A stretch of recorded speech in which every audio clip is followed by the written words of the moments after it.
Part 2 अज्ञात writer. ये देखो मैडम को, यहाँ सब मस्ती कर रहे हैं और इनको पहाड़ियों में दिलचस्पी है। पहाड़ी नहीं है, ये जंगल है।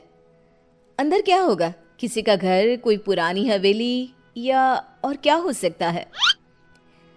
कहीं तू ही तो नहीं रहती ना इस जंगल में? अब इसका नाम भी बता दे। आज से इसका नाम पालन खेत, मेरा घर, आहार। कालिंदी बचपन से ही रहस्यमय शक्तियों में मानती थी। जहां उसकी उम्र के लोग मॉल घुमा करते, उसे जंगल सन्नाटा अपनी ओर खींचता था।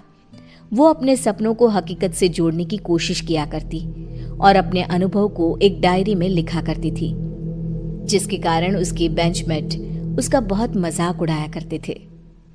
फिर से कुछ लिखने बैठ गई तू? कितनी बोरिंग है रे तू। उफ। बस रुकती है और सभी नीचे उतरते हैं।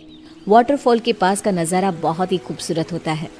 सब अपनी अपनी फोटोज लेने में लग जाते हैं, पर कालिंदी वाटरफॉल के नदी के बहाव को देखती रहती है। नीचे उतरना है क्या? उतर जा। सुष्मिता की बात पर कालिंदी चिढ़ जाती है और नदी के बहाव के साथ चलती हुई उसी जंगल में पहुंचती है जिसको उसने पालन खेत नाम दिया था। अंदर एक बहुत खूबसूरत सी हवेली होती है। वो अंदर क्या देखती है? एक औरत काले कपड़े में बैठी एक कुंड में आहुति दे रही है। ओम फट स्वाहा, ओम फट स्वाहा। वो औरत हवा में हाथ घुमाती है और उसके हाथ में अपने आप कुंड में डालने की आहुति आ जाती है। कालिंदी इसके पहले कि कुछ सोच पाती उसका फोन बज जाता है। अगले दिन कॉलेज कैंटीन में जब सब लंच कर रहे होते हैं, कालिंदी गेट से अंदर आती है। यहाँ क्या कर रही है तू? अरे तेरी डायरी कहाँ गई बहन जी? आज बड़ी सोशल बन रही हो कालिंदी, क्या बात है? सुष्मिता के सभी दोस्त कालिंदी को परेशान करने लग जाते हैं। कालिंदी रोती हुई कॉलेज के टेरेस पर जाती है। अब बहुत हुआ, इन लोगों की हेकड़ी ना उतारी मैंने तो मेरा नाम कालिंदी नहीं। कालिंदी बस पकड़कर पालन खेत निकल जाती है और उसी औरत के पास जाकर कहती है, मुझे मदद चाहिए आपकी। ये सब मुझे बहुत नीचा दिखाते हैं। अब तो यहाँ से या मैं मरकर जाऊंगी या बदला लेकर। वो जो कहते हैं उन्हें कहने दो।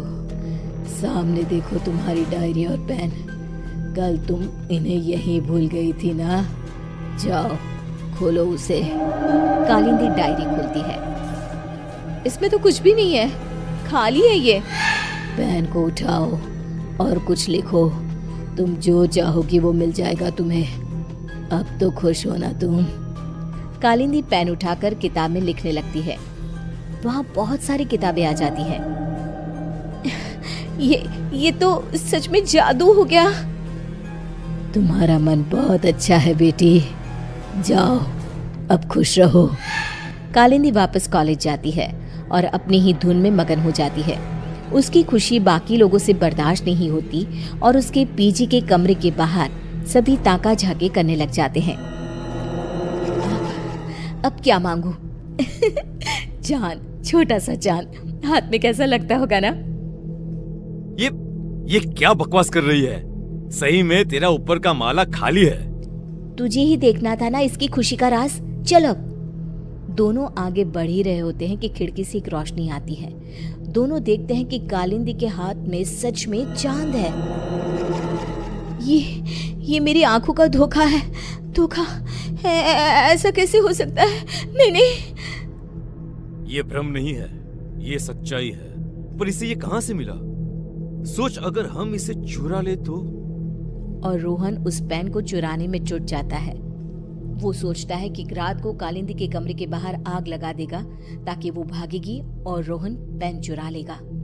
रात को रोहन पेन के लालच में आग लगाने जाता है, पर आग बेकाबू हो जाती है और कालिंदी कमरे से बाहर ही नहीं आ पाती। बचाओ, बचाओ! कालिंदी मर जाती है। मंदाकिनी को कालिंदी की मौत का एहसास हो जाता है। मार डाला उन्होंने मेरी भोली बच्ची को, अब कोई नहीं बचेगा। यहाँ आ बेटा, मेरे पास आ कालिंदी। कालिंदी की आत्मा वहां आकर अपना गुस्सा दिखाती हुई कहती है, हे सारी शक्तियों के देवता, अगर मैंने कभी भी किसी का भला चाहा हो तो मैं अपने सभी अच्छे कर्मों के बदले इंसाफ चाहती हूँ। इस अग्नि में अपनी आत्मा की आहुति देते हुए तुझे विनती करती हूँ कि मुझे एक ऐसी आत्मा बना दे, इतनी बुरी और शक्तिशाली, जो अपने गुनहगारों को तड़पा तड़पा कर मारे। ये कहकर कालिंदी की आत्मा आग में समा जाती है और आग से निकलकर कालिंदी के गुस्से से पैदा हुई आत्मा उसके पैन में समा जाती है और फिर शुरू होता है मौत का खेल। सुष्मिता अपने कमरे में सो रही होती है। रात को उसका फोन बजता है। It's me, Rohan. दूसरे नंबर से कॉल करना पड़ा। तुम कॉलेज के पीछे वाली पहाड़ी पर आओ, मुझे तुम्हें कुछ बताना है। इसके पहले कि सुष्मिता कुछ बोल पाती, फोन कट हो जाता है। सुष्मिता नाइट ड्रेस में ही भागते हुए कॉलेज के पीछे की पहाड़ी पर जाती है।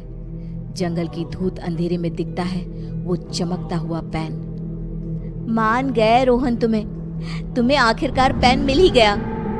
सुष्मिता पेन उठाने जाती है कि पेन में से कालिंदी की आत्मा बाहर निकलकर सुष्मिता को पहाड़ी के ऊपर से नीचे धक्का दे देती है।